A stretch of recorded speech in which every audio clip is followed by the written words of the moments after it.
Bienvenidos a todos. Hemos comenzado con la Eucaristía y continuamos ahora con la parte formativa.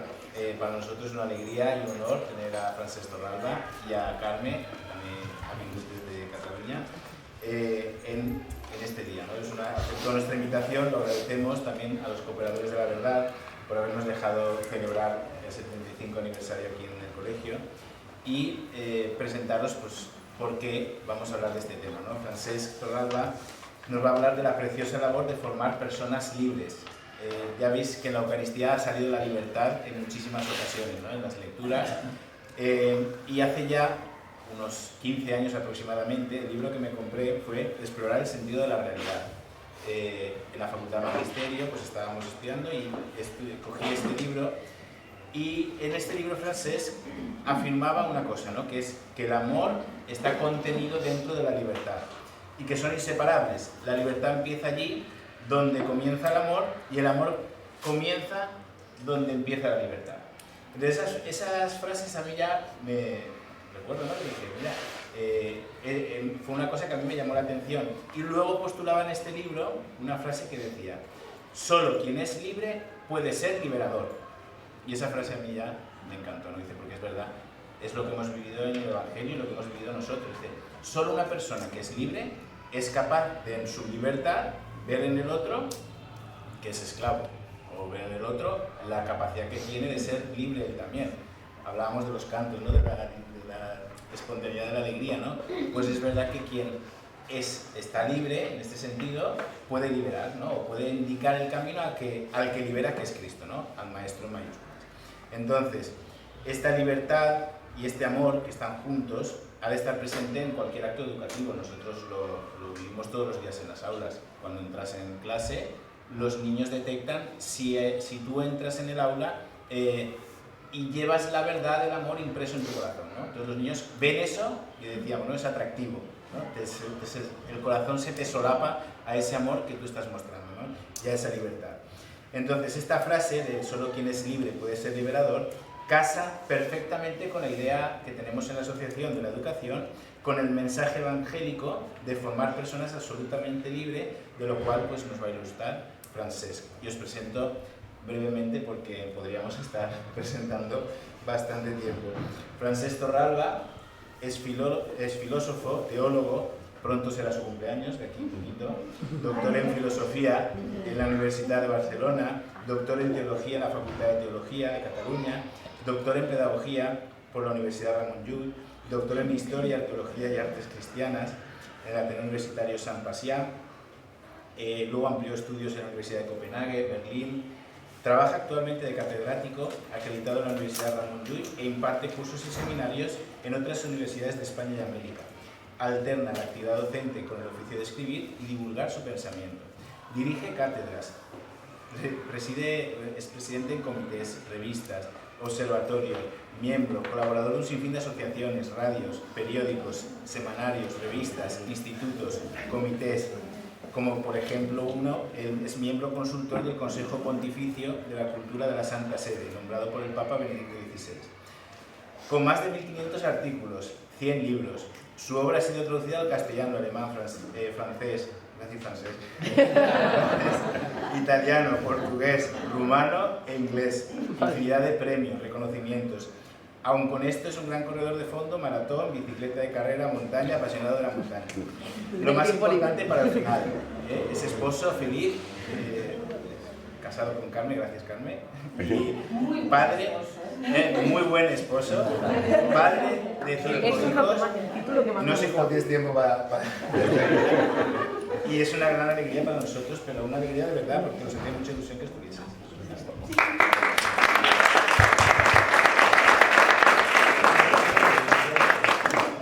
Pues muy buenos días a todas y a todos y gracias por la presentación, también por la invitación y enhorabuena. 75 años no es poco, significa un proceso largo, sostenido en el tiempo y siempre una conmemoración, que afortunadamente he podido asistir a muchas. Yo creo que tiene un doble momento, ¿no? Hay un momento festivo, celebrativo, como no, se ha conseguido un reto, pero también tiene una dimensión de memoria y reflexiva, ¿no? Cómo hemos llegado a donde estamos, qué estamos haciendo, en clave también de proyecto, ¿no? Que nos proponemos hacer, ¿no? Y por eso lo celebro, de verdad, y os felicito, ¿no? Significa una capacidad de sostener en el tiempo un proyecto, ¿no? De generación en generación, y eso siempre es algo que es un fundamento de esperanza, ¿no? Empezó y aquí estamos, ¿no? Entonces yo lo que voy a proponer es una reflexión sobre especialmente 3 palabras. Estamos en un contexto donde hay una tendencia a banalizar ciertas palabras. Se utilizan palabras de un modo muy frívolo incluso, ¿no? Libertad, amor, felicidad, paz, persona, formación, educación. Yo creo que si algo podemos hacer, quienes nos dedicamos a pensar en público, es recuperar el valor de determinadas palabras, el valor, el pozo semántico de determinadas palabras que utilizamos a veces incluso en ámbitos educativos muy epidérmicamente, ¿no? Entonces esta presentación tiene 3 palabras clave, ¿eh? Los artículos científicos siempre te obligan a poner las palabras clave, ¿no? Ese artículo científico. Pues si tuviera que decir las 3 palabras clave, la primera es formación. ¿De qué hablamos cuando hablamos de formar a un ser humano? La segunda es persona, que es algo que también se utiliza muy epidérmicamente. ¿De qué hablamos cuando hablamos de persona, de ese ser tan único, distinto, singular en el cosmos, que somos cada uno de nosotros? Y luego libres, ¿no? Que es una de las palabras más manoseadas, la palabra libertad, ¿no? Más utilizadas, casi diría, de manera muy ideológica, y al final todos reivindican la misma palabra, pero el contenido que le damos es muy distinto. Yo creo que algo que nos ayuda es a clarificar estas palabras. Claro, el título es Formar personas libres. Bueno, pues, ¿de qué hablamos cuando hablamos de formar? ¿Qué es lo que hacemos en el aula? ¿Qué es lo que nos proponemos en casa? ¿De qué hablamos cuando hablamos de acoger a un ser humano? Y sobre todo de potenciar, desarrollar su libertad creativa, ¿no? ¿Qué es lo que hacemos? ¿Qué es lo que nos proponemos, ¿no? Voy a dar lo que son mis fuentes de inspiración. Yo creo que cuando alguien habla en pública es importante este ejercicio de honestidad intelectual. ¿Usted en quién se inspira, ¿no? ¿Qué tiene en la biblioteca? Sobre todo para quienes quieran luego proseguir, decir, hombre, estos autores o pensadores o pensadoras que he dicho, me gustaría conocerlos más a fondo. Porque naturalmente yo solo puedo hacer esquemas muy elementales en una presentación, pero sí que me parece que es interesante decir, mira, a mí, para estos temas me resultan interesantes 3 figuras, que son muy conocidas en la historia del pensamiento cristiano, ¿no? Por un lado, San Agustín, una figura que para mí es clave para ahondar este tema, sobre todo el de la formación.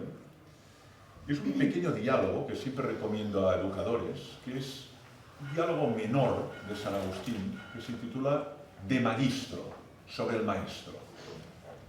San Agustín tiene una obra oceánica, desde las confesiones a la ciudad de Dios, pero este diálogo forma parte de lo que decimos la obra menor. Menor con lo que representa páginas, ¿no? Pero en cambio tiene mucha sustancia. Y parte de lo que diré nace de esta lectura, De Magistro de San Agustín. Es un diálogo entre San Agustín y el que fue su hijo natural antes de la conversión, cuyo nombre era Adeodato. Y tiene un diálogo sobre qué significa eso de formar, cuál es la vocación del maestro y qué es lo que debe tener en cuenta un maestro cuando educa a personas. Esta es una fuente. Otra fuente que a mí me inspira para comentar lo que quiero comentaros es un filósofo del siglo XIX, que hice la tesis doctoral en filosofía sobre él, que es Kierkegaard, un filósofo danés, murió muy joven, 42 años de edad, y dejó una obra inmensa. Y un librito pequeño, lo digo porque también lo tenemos en lengua castellana, es Migajas filosóficas o un poco de filosofía. Este es el título completo. Se conoce como Migajas filosóficas, ¿no? como las migajas de pan. Cuando uno pues, la barra de pan se encuentra allí con migajas, ¿no? Pues de ahí viene, de hecho es la traducción del término danés filosófico es mula, ¿no? Que son migajas, ¿no? O un poco de filosofía. Y hay una descripción muy interesante de los dos grandes maestros de Occidente, ¿no? Por un lado Sócrates y luego el maestro de los maestros, ¿no? Jesús, ¿no? Él era un cristiano, protestante, pero analiza muy bien comparativamente estas dos figuras. Sócrates enseñaba en el Ágora, Jesús enseñó durante 3 años, ¿no? Desde los 30 a los 33, y de una forma nómada, ¿no? De pueblo en pueblo, de ciudad en ciudad, y a colectivos muy distintos, ¿no? Pues trata de compararlos y por qué Kierkegaard se queda con Jesús, ¿no? A pesar del respeto y la veneración que tiene por Sócrates, ¿no? Como fuentes de inspiración. Y el tercero es un texto de Edith Stein, la filósofa convertida al cristianismo, santa de la Iglesia Católica, como San Agustín, Santa Benedicta de la Cruz, que, como sabéis, murió exterminada junto con tantas personas judías el 9 de agosto de 1942, que es el día de la onomástica de Santa Benedicta de la Cruz, a quien tengo mucha devoción. Pues ella impartió una conferencia a una asociación de maestros católicos en Alemania sobre el concepto formación, Bildung en alemán, formación. Y para mí es muy iluminador. Y lo tenemos en lengua castellana. Todas las obras completas están ya traducidas. La editorial Monte Carmelo, estoy hablando de 5 volúmenes enormes, ¿no?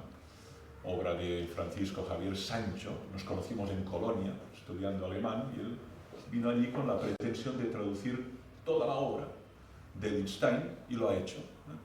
Una obra enorme de este carmelita, que respeto mucho y que nos ha dado a conocer en un público español, hispanoamericano, esta reflexión. Por tanto, 3 autores en el tiempo desde el siglo V hasta el siglo XX para abordar este tema. ¿De qué hablamos cuando hablamos de formar personas, ¿no? Voy a lo primero, ¿no? De hecho, la palabra formación es mucho más que enseñar o que informar. Nosotros no solo informamos de lo que pasa en el mundo. Esto es lo que se espera de un periodista, y se espera que lo haga con la máxima objetividad, imparcialidad, atención a los hechos, ¿no? Nosotros formamos, no solo informamos, formamos, ¿no? Bueno, ¿informar qué es? Es dar forma, ¿no? Es dar forma. A veces se compara con el trabajo de un alfarero, ¿no? Que va dando forma a un bloque de barro, de tal modo que lo va configurando, ¿no? Lo que pasa es que es más complejo cuando hablamos de personas, porque ellos también nos dan forma a nosotros. Un profesor el primer día de clase es de una manera. Cuando lleva ya 1000 clases desarrolladas, los alumnos también le han configurado, le han ayudado a ser más tolerante, paciente, didáctico, atento, mucho más humilde. Los alumnos también nos ayudan a ser más humildes. Por lo tanto, hay una formación mutua, de algún modo, ¿no? Es como si ese bloque de barro tuviera 2 manos y también te fuera formando a ti. De tal modo que tú has cambiado desde los 22 años que saliste de la Escuela de Magisterio, hoy facultad, y ellos naturalmente también, ¿no? Lo digo porque la imagen del alfarero es adecuada, pero describiríamos al educando como una realidad inerte, quieta, pétrea, y no es así. Es un sujeto activo que también plantea dudas, plantea interrogantes, críticas, cuestiona, y también nos ayuda a mejorar como seres humanos, ¿no? Los hijos también nos forman. Seríamos muy distintos si no tuviéramos hijos, ¿eh? Los hijos también nos cambian, nos forman, nos configuran, ¿no? Bien, una primera idea de formación que extraigo de Stein, ¿no? Esta referente. Le dediqué la tesis doctoral de pedagogía de Stein, ¿no? Dice que formar, Stein, es desarrollar las potencias latentes que hay en un ser humano. Un ser humano es como un enigma cuando nace, ¿no? Y hay una serie de posibilidades, potencias, capacidades, ¿no? Pero si no hay nadie que las active, que las estimule, quedan ahí como atrofiadas, quedan como en letargo, ¿no? Entonces, formar es desarrollar esa semilla, la La imagen evangélica también es muy iluminadora. Aquí tienes una semilla de roble, muy potente. Pero para que haya roble necesita una tierra, humedad, necesita que haya un jardinero que vigile, cuando tiene un tallo muy fino, que no venga una bestia y se la come o lo arranque, ¿no? Y al final sí, tendrás un roble que puede durar 1000 años y que da una sombra extraordinaria. Ya, pero era una semilla, ¿eh? Ahora, si esa semilla tiene la desgracia de caer encima de una superficie de alquitrán, de un aeropuerto o de una autopista, simplemente no pasa nada, ¿eh? No crece nada. Necesita como condición sine qua non para su crecimiento una tierra adecuada, porosa, esponjosa, húmeda, ¿no? Eso es lo que tiene que ser una comunidad educativa. Eso, exactamente eso. Un entorno de acogida de esa semilla para que pueda crecer y desarrollarse en su máximo esplendor. Eso es formar a alguien. Por lo tanto, esto nos exige, como formadores, primero identificar esas capacidades que son desiguales en las personas. Hablamos de atención a la diversidad. Siempre ha habido diversidad en un aula, como hay diversidad en un claustro. En el claustro hay diversidad, también la hay entre los educandos que tenemos. Y hay algunos especialmente dotados para la música. Bueno, qué bien. Y hay otros especialmente dotados para la interrogación filosófica. Qué bien. Y ese niño ya es un pequeño filósofo en estado bruto por las preguntas, cuestiones, interrogantes que plantea, que deja a sus padres entre las cuerdas. Dices que no sé qué responder. Me dejas perplejo con esas preguntas, ¿no? Y hay algunos con una extraordinaria capacidad para el desarrollo lógico-matemático o el desarrollo lingüístico. Entonces se trata de identificar esas capacidades y desarrollarlas. Eso es formar. Que la semilla se convierta en árbol. Y eso no se hace inmediatamente. ¿De qué requiere? De dos elementos clave: comunidad y tiempo. Comunidad educativa, muchos educadores pendientes de ese ser tan potente, y tiempo, un día, otro día, otro día y otro día, y dices, al final, este chaval ya es capaz de hablar inglés. Ya, pero no es una casualidad, ¿no? Ha habido un proceso sostenido en el tiempo, ¿no? Dices, ya es capaz de multiplicar, dividir, sumar, restar. Ya es capaz de expresar sentimientos en primera persona, porque es capaz de articular frases simples, coordinadas, subordinadas, y expresar lo que siente. ¡Qué bien! Ya, pero aquí ha habido una labor temporal. Si se hubiera dejado tirado encima de un alquitrán, simplemente eso no habría fructificado. Eso significa que la formación, dice Stein, es un proceso infinito. Termina nunca. Termina nunca. Siempre uno puede desarrollar más sus potencias, sus capacidades. Tiene que identificarlas. A veces hablamos de dones, en un lenguaje ya más teológico, los dones recibidos, o talentos, en la parábola de los talentos, y tiene que cultivarlos, desarrollarlos, para aportar en la sociedad esos talentos que acaban contribuyendo a la excelencia de la sociedad. Y eso es un proceso que no termina nunca. Uno empieza y va desarrollando. Por lo tanto, de algún modo, nunca estamos formados. Siempre estamos en proceso de formación. Stein dice que el tiempo es el gerundio, no es el participio. Como no estamos acabados, estamos acabando, no estamos formados, nos estamos formando. Y eso me parece que es algo interesante para no caer en la pretensión de que hay alguien que se debe formar y hay alguien que está formado y que por lo tanto es como alguien que desplaza un líquido a otro que está vacío. No. Nosotros también, como educadores, tenemos que tener conciencia de esta formación permanente. Primera idea, por lo tanto, desarrollar las potencias. Hay una segunda idea que también está en Stein y quiero desarrollar. La formación es un proceso integral. De hecho, la mayoría de escuelas, comunidades educativas, hablan de formación integral o global, holística, ¿no? Bueno, y de esto que estamos diciendo, que no solo tiene que ver con el desarrollo de capacidades intelectuales, lo que San Agustín denomina las potencias del alma, ¿no? Que desarrolla la memoria, la inteligencia y la voluntad. San Agustín hablaba de 3 grandes potencias del alma, ¿no? Memoria, intellectus, voluntas, ¿no? Bueno, también está la imaginación, que San Agustín no desarrolló, pero en cambio sí otros pensadores como Kant, ¿no? Pero no solo es eso formar, no es desarrollar las capacidades, digamos, intelectuales, es desarrollar la persona entera, en todas sus dimensiones. Es como, de algún modo, ensanchar todo su ser, ¿no? Ese ser que nace tan minúsculo que pueda desarrollarse en toda su plenitud. Y aquí sí que me parece que hay que ver cuáles son estas dimensiones, porque hay esquemas, a mi modo de ver, reduccionistas, que no contemplan todas las dimensiones de la persona.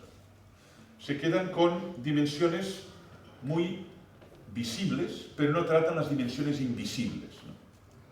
Y en nosotros está lo visible y lo invisible. El credo de Nicea lo recuerda, ¿no? Está lo visible y lo invisible, ¿no? Y también el Principito, ¿no? Pues lo esencial es invisible a los ojos, ¿no? Bueno, pero ¿cómo desarrollamos ese ser integralmente, ¿no? Y luego además hay formas de educar que son como desequilibradas, ¿no? Se hipertrofia la memoria, pero se atrofia la imaginación, por ejemplo, ¿no? O se hipertrofia la educación física, pero se atrofia el corazón, ¿no? Y también hay que educar el corazón, ¿no? La capacidad de sentir, la capacidad de amar, la capacidad de perdonar. Por tanto, el equilibrio, por un lado, y contemplar todas esas dimensiones. Yo aquí sí que veo sesgos importantes en los que no deberíamos caer o sucumbir, ¿no? Pongo algún ejemplo, ¿no? A veces nos preocupa mucho la educación, diríamos, de las capacidades técnico-digitales de ese ser humano. Y es lógico. Tendrá que ubicarse en un mundo donde este lenguaje será el pan de cada día. Ya lo es. Y si no lo domina, el lenguaje digital, si no domina el lenguaje cibernético, quedará como desplazado en la marginalidad en muchísimos mundos laborales. Ya. Pero entonces ponemos todo el acento aquí, o ponemos todo el acento en la lengua extranjera, y nos olvidamos de que este niño aprenda una parábola, o simplemente un fragmento del cántico espiritual de San Juan de la Cruz, ¿no? Esto es irrelevante. ¿Cómo que es irrelevante? ¿Cómo que es irrelevante? Es decir, hay tendencias a ocultar ciertas dimensiones y a desarrollar otras. Y entonces al final no hay un desarrollo equilibrado, sino como decía, desequilibrado, hipertrofiado y atrofiado. Lo pongo con otro ejemplo, ¿no? Tenemos capacidad oral, y ahora mismo estoy ejerciendo una comunicación oral. También podemos escribir, sí. Bueno, hay que desarrollarlo todo. El niño podrá escribir si se le enseña a escribir, pero también podrá expresar oralmente, si se le enseña a expresar oralmente. Si lo único que hacemos es apagar las luces, poner un PowerPoint y el niño va leyendo, ¿cómo va a desarrollar estas capacidades paraverbales y verbales de la expresión oral, ¿no? Y observo una profunda crisis de la oralidad, por ejemplo, en la universidad. Una profundísima crisis, ¿no? También de la escritura, porque vivimos en la sociedad del icono y de la imagen, ¿no? Por lo tanto, hemos hipertrofiado la imagen, hemos atrofiado la lectura, la escritura, y todavía hemos atrofiado más la oralidad y la escucha, ¿no? Porque para que haya oralidad tiene que haber escucha, y para que haya escritura tiene que haber lectura, ¿no? Por lo tanto, ¿qué estoy refiriéndome? Como dice Stein, formar es desarrollar todas las dimensiones. Eso no lo puede hacer un ser humano. De nuevo, la comunidad. Hay quien se focaliza más en el desarrollo, de la capacidad física. El chaval tiene que saltar, tiene que desarrollar su corporidad, su musculación, tiene que tener un desarrollo corporal equilibrado, ¿no? Y eso tiene que ver con la dietética, con el descanso, con la actividad física, con el deporte, que son elementos en una educación integral. Ya, pero también debemos desarrollar su capacidad espiritual. El chaval puede interrogarse por el sentido de la vida, puede plantearse si hay Dios o no, puede preguntarse, y se lo pregunta, ¿qué pasa después de morir? Este tipo de interrogaciones también están en ese niño, cuando muere el abuelo, ¿no? ¿Qué hacemos aquí? ¿Silencio absoluto o lo tabuizamos, ¿no? ¿Por qué lo tenemos que tabuizar? ¿Por qué no podemos responder desde eso que creemos a esas preguntas y con honestidad intelectual? Por tanto, es un desarrollo, la formación que tiene que ver con lo corporal, enseñar una sabiduría del cuerpo, algo que para mí es esencial e imprescindible, una sabiduría del cuerpo. Tiene que ver con lo psíquico, una capacidad de desarrollo mental y desarrollo emocional de esa persona, que hablamos tanto de la inteligencia emocional, que sea capaz de expresar pensamientos, pero también de expresar correctamente sus emociones y sobre todo canalizar correctamente las emociones más tóxicas, ira, rabia, envidia, celos, todo ese mundo de emociones que también circulan por el ser humano. Bueno, ¿usted qué hace con eso? ¿Y cómo lo elabora? ¿Y cómo lo articula? ¿Y cómo lo canaliza? Para que eso no se exprese de un modo violento o agresivo, ¿no? Tiene que ver con la dimensión social, cómo interacciona con los demás, qué vínculos crea, cómo trata a sus allegados. Y eso tiene que ver con el patio, con el comedor, con el aula, ¿no? La interacción con los demás, la dimensión social. Y tiene que ver con lo espiritual. Esa es la dimensión más eclipsada y que para mí es la más esencial del ser humano y precisamente es la invisible, ¿no? Lo que no vemos, pero es lo más esencial de ese ser humano, ¿no? Su proyecto de vida, la pregunta por el sentido, la reflexión sobre su vocación fundamental. ¿Qué has venido a hacer en este mundo? O dicho en un lenguaje cristiano, ¿a qué te sientes llamado? ¿Cuál es la llamada que has experimentado? Hay una tercera idea de formación que también quiero subrayar. Formar significa ayudar a ese educando a desarrollar su proyecto de vida. Esto es algo interesante. Los educandos no nos pertenecen, no son propiedad. Ni siquiera los hijos son propiedad. Nunca son propiedad. Ni cuando están dentro del seno materno, ni cuando están fuera. Son sujetos de derecho. Aunque ellos no lo saben todavía. Cuando están en el seno materno o cuando acaban de nacer, no lo saben que son sujetos de derecho. Luego lo sabrán y reivindicarán sus derechos. Y tendremos que enseñarles sus deberes también. Algo mucho más ingrato y difícil, ¿no? Pero lo que es evidente es que no son propiedad. Aunque utilizamos el posesivo, ¿no? Mi hijo, como mi coche o mi reloj. Pero aquí el posesivo juega una mala pasada, ¿no? Porque no es mi hijo. Es el hijo que he recibido y que estoy a su servicio para que desarrolle su proyecto vital. Pero solo no podrá. De nuevo la comunidad necesita un entorno adecuado para que pueda, primero, discernir, palabra importantísima, de tradición ignaciana, discernir, bueno, yo, ¿qué me siento llamado a hacer en el mundo?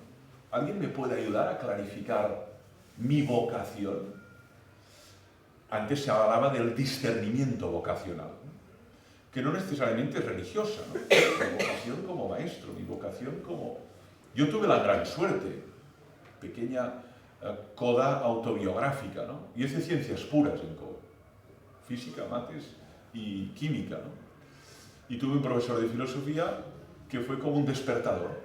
Hay profesores que son despertadores, te despiertan. De hecho, Heráclito dice ahí el mundo de los dormidos y el de los despiertos. Los profesores lo sabemos muy bien esto.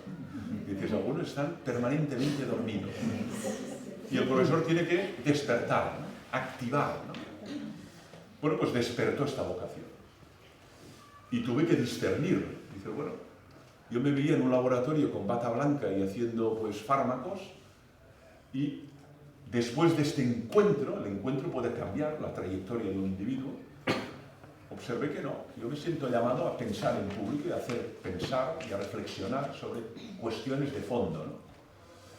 ¿Qué estoy indicando con eso? Que a mí me parece que educar tiene que ver, o formar, ayudar a esta persona a discernir su proyecto vital. ¿Usted qué va a hacer con su vida? No tengo ni la menor idea. Esto es algo que pasa. Tenemos cada vez personas que están en una edad ya de 16, 17, 18 años y no tienen para nada ninguna claridad respecto a qué van a hacer con los dones que han recibido y con el tiempo que se les ha sido dado, que es un tiempo siempre limitado, aunque ellos creen que es mucho tiempo, pero nadie sabe cuánto tiempo y lo seguro es que es limitado. Hay nacimiento y hay muerte. Por tanto, discernir y ayudar a desarrollar ese proyecto. Y eso tenemos que ayudarlo entre todos, el tutor, la tutora.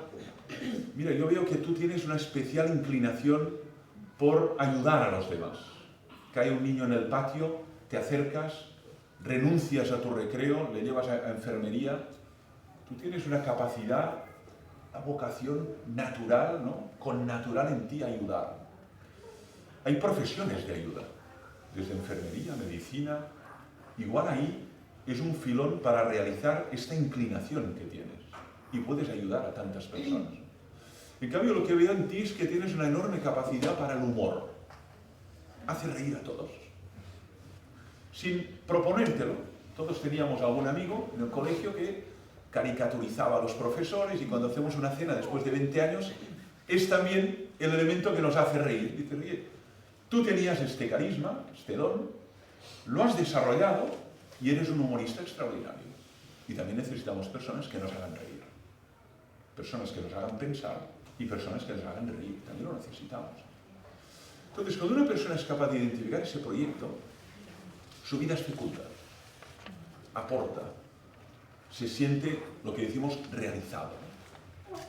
Cuando una persona está metida en un ámbito donde eso no le llena, no le colma, se pasa la vida mirando el reloj a ver si llega el viernes para desaparecer. Porque su vida es muy vacía. Y busca evasiones de cualquier tipo. Suerte que viene el fin de semana. Suerte que me podré liberar del trabajo, de los alumnos. Lo vemos en la educación. Tristemente, profesores y formadores con vocación, que gozan, vibran con su tarea. Y los alumnos se dan cuenta. ¿Cómo no se van a dar cuenta? Claro que se dan cuenta. Y no tiene que ver con la edad ni el género. Yo me he encontrado con maestras de casi 64 años, después de 40 años en una escuela. Entusiasmo, ¿no? Enseñar otra vez la fotosíntesis. Dices, pero ¿cuántas veces las enseñas? Da igual, de un entusiasmo, ¿no? Y te encuentras con alumnas que acaban de salir de magisterio que ya estoy agotada. ¿Cuánto? Hace 2 años, pero ya estoy. Esto es horroroso. No me lo explicaron en la facultad. Esto es terrible. Ya. ¿Cómo se sostiene la vocación en el tiempo? ¿Cómo se sostiene el entusiasmo en el tiempo, ¿no? ¿Qué nos nutre? ¿Qué nos estimula a salir en el aula para explicar eso que hemos aprendido y compartirlo con los demás, ¿no? Por tanto, esta idea de formación me parece muy interesante, ¿no? Formar tiene que ver con ayudar a un ser humano a desarrollar su proyecto vital. Y por tanto, no proyectar mis sueños en él. Yo tengo la suerte de ir casi cada 2 semanas a una asociación de padres y madres. Ahora con la pandemia todo ha sido un paréntesis, pero vuelve a recuperarse el ritmo, ¿no? Y a veces observo que hay formas de comprender la relación con el hijo muy patrimonialista. El hijo tiene que hacer lo que yo decida. Cuidado. Y si no lo decide así, mal. Y bueno, pues que él tiene una especial inclinación, qué sé yo, ¿no? Para el canto, ¿no? O para la música, o para la filosofía. Esto genera tanta frustración en padres y en hijos, ¿no? El hijo no nos pertenece, no es una propiedad. Y además lo vemos en la familia de Nazaret, ¿no? Bueno, pues Jesús estaba con San José allí en la carpintería, ¿no? Y dice, bueno, pero yo tengo una vocación en el mundo, ¿eh? Cuyo destino final es la cruz. Bueno, pues adelante. Por lo tanto, se trata no de privar esa vocación, ese desarrollo, sino de estimularlo, ayudarlo a discernir y acompañarlo en sus distintas fases, ¿no? que algunas pueden ser más difíciles que otras. Pero me parece que a veces hay una actitud muy objetivadora o patrimonialista, ¿no? Yo decido qué va a ser tu futuro, con quién tienes que estar, a qué te tienes que dedicar. Y eso genera mucha frustración, porque él no quería eso. Tú te das cuenta que eso genera infelicidad y genera una situación que no es la que debería haberse generado. Y una última idea de formación. Aquí voy a San Agustín, es la más profunda para mí. Voy al de Magistro. El Magistro es un texto breve, como decía, pero con mucho calado, ¿no? Dice, mira, en el fondo hay dos maestros, el maestro exterior y el maestro interior. El maestro exterior es el que educa desde fuera, lo que estoy haciendo yo ahora, ¿no? Y lo que hacéis cuando el lunes salís en el aula a enseñar ciencias, filosofía, matemáticas, lengua. Educamos desde fuera. Tenemos delante una persona que nos enseña lo que él ha aprendido. Pero San Agustín habla del maestro interior, magister interior. Y el magister interior para San Agustín es Cristo, que nos educa desde dentro. Eso ya es otro nivel. Significa que educa sin hacer ruido.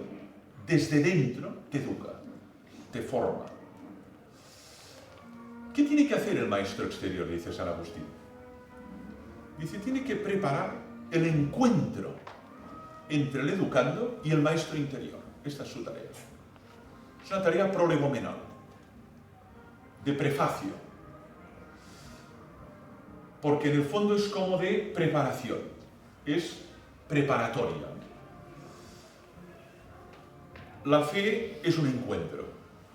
Esto está en la primera encíclica de Benedicto XVI, 2006, Deus Caritas Est, 2006, ¿no? Mes de enero. La fe nace de un encuentro que lo cambia todo. Ya. Un encuentro que tiene lugar en la interioridad de la persona. Entonces, ¿nosotros qué podemos hacer? Suscitar ese encuentro. No lo podemos sustituir, pero lo podemos preparar, eso sí. Podemos crear las condiciones para que tenga lugar. De hecho, la educación es un encuentro. Vamos aquí. El Papa Francisco ha subrayado mucho lo que llama la cultura del encuentro. Habla de la cultura del descarte, que es la tendencia a descartar colectivos, separarlos, marginarlos, y lo critica con vehemencia, pero habla de la cultura del encuentro en positivo, ¿no? Y la formación siempre es un encuentro sostenido en el tiempo, ¿no? Nos encontramos con ellos y transmitimos lo que hemos aprendido y lo que hemos aprendido con la experiencia de la vida, no solo leyendo libros, ¿no? Bien, entonces San Agustín va más allá y habla del encuentro interior que él mismo experimentó. Y eso lo narran las Confesiones, que es un libro autobiográfico donde explica ese encuentro que él experimentó contra pronóstico con Cristo. Es lo último que tenía en mente San Agustín. Vivía, dicen los biógrafos, una vida disipada, ¿no? Y se encontró con Cristo. Bueno, y eso lo cambió todo. Y él intenta explicarlo con palabras, ¿no?, en las Confesiones. Entonces él dice, los maestros, bueno, hacemos lo que podemos, ¿no?, pero al final lo que tenemos es que suscitar ese encuentro con el maestro interior, para que luego viva conforme a las enseñanzas de este maestro interior. Esta es la idea. Por lo tanto, es un papel mucho más humilde el que nos corresponde, mucho más humilde. Significa nosotros somos prólogo, somos prefacio, pero el texto, el logos, viene después. Prólogos, el logos viene después, que es ese encuentro interior. Para eso es fundamental algo que está muy olvidado en nuestro mundo. No olvidar que en el ser humano hay dos dimensiones, la exterioridad y la interioridad. La exterioridad tiene que ver con lo que vemos del ser humano, su cuerpo, su indumentaria, su rol, lo que podemos observar, ¿no? La interioridad es un océano, dice San Agustín, es un enigma, es un mar. Y para conocerla tienes que adentrarte, procesos de interiorización. Claro, vivimos un mundo donde todo nos invita a salir fuera, a exteriorizar, a conectarse, a salir, ¿no? Y sin embargo, San Agustín, y luego Santa Teresa de Jesús, que había leído San Agustín y lo cita, dice, no, no, si lo que tenemos es que ir dentro, hacia adentro. Y si no vas hacia adentro, no te encontrarás con el maestro interior. Lo que pasa es que el maestro exterior puede ser un estímulo, puede dar alguna señal, puede darte alguna intuición por dónde hallar al maestro interior. Pero en cualquier caso, la interiorización es imprescindible para tener ese encuentro. Y San Agustín lo expresa muy bien en las Confesiones y dejo este punto, ¿no? Dice, tú ya estabas en mí, pero yo no me había percatado porque vivía fuera de mí. Claro, si tú estás siempre en el balcón, imagínate la imagen de la casa, ¿no?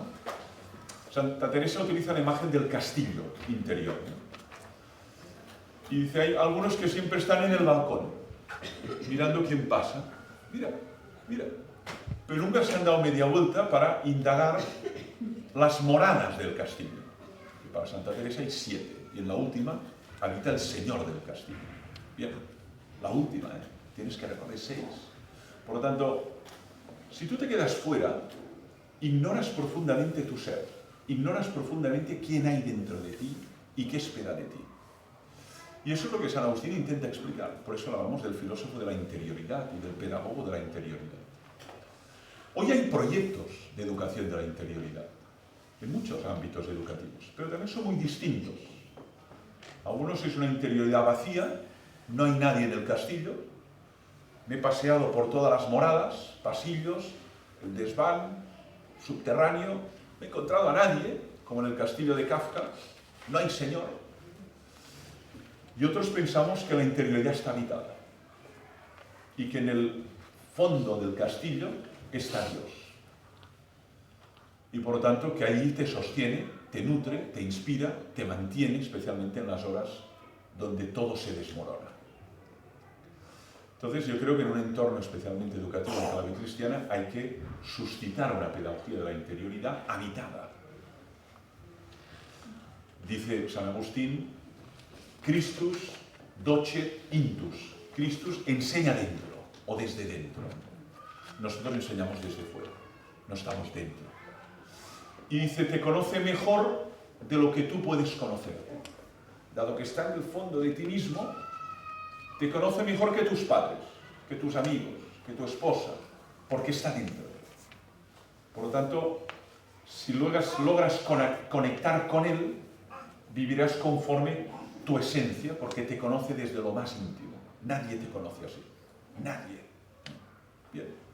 Idea profunda, digo, que está en San Agustín. Voy al segundo momento, que es persona. Bien, formar personas libres. Aquí también nos encontramos en un territorio muy interesante, ¿no? Para algunos la persona es poco más que un simio desarrollado, poco más que eso, poco más.